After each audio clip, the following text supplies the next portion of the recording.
talagang long distance. Ay, long distance. Tawag ito, imported pala, imported. Imported pero binili dito sa Pilipinas. Imported lang yung pera.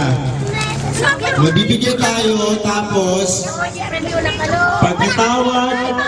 pag natawag yung pangalan nyo, kailangan pupunta kayo sa harap, i-video natin, magti-thank you.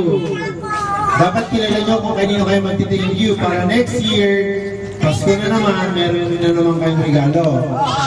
Ayos ba yun?